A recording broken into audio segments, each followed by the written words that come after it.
buckle the seatbelts. We're gonna talk Prey. Dun, da, da, da, da, da. Unfortunately, we didn't get any of that soundtrack from this movie. Fool me once, shame on you. Fool me twice, shame on me. This nerd, he's not gonna be fooled again. My heart has been let down too many times by this Predator franchise. So when I heard this movie was coming, I wasn't exactly excited to see it. Some movies that you see when you're younger, like Predator 2 was for me, so I'm able to forgive some of the bad moments of the movie. There hasn't been a Predator movie that lives up to the original Arnold Schwarzenegger classic, but this one comes the closest. So I am happy to say the Predator is finally back. I was able to capture the original's essence while also giving a little bit of a twist, a little bit of a tweak, but not without a few faults though. I think you could say the reason the first movie, and maybe even the second movie work, is perhaps the mystery of the Predator itself. You don't actually see the Predator maybe for like 10 minutes in the first movie. I'm a true believer in not showing the monster is usually more scary in your imagination than actually seeing it yourself. I mean, what you think is inside the shadows or what lurks into the jungles is usually far more terrifying than when the creature is actually revealed itself. In this movie, you see the Predator and the ship almost landing right off the bat. Yes, we know this movie is a Predator movie, but I do think this movie would have benefited from a little bit more of that mystery factor of the Predator. One of the problems I had with the movie is the redesign of the Predator itself. I mean, this guy's perfection. Yes, you are. You're just the cutest little killing alien ever. Yes, you are. I don't like the face as much. Has a six-pack on his six-pack. He must work out. This guy, he's not my space alien.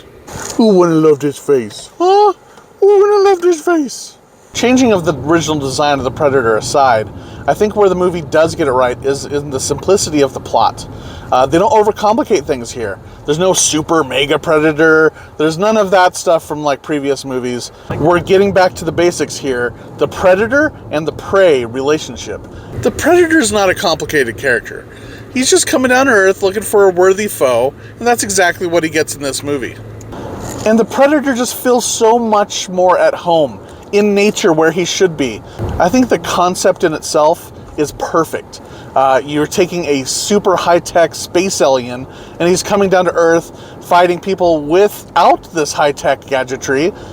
Nature is a great backdrop for warrior versus warrior. He's battling bears, he's battling cougars, he's battling people, he's skinning snakes alive. The performance, in particular, by Amber Midthunder is fantastic. It's basically like a coming-of-age tale where she is learning to become a warrior. You have someone that might not be considered a match for the Predator. Arnold Schwarzenegger, big old tough Arnold Schwarzenegger with his machine guns destroying the jungle with all of his weaponry. And now you have a Native American woman with an axe. But look out, Predator. This is an adversary worth watching.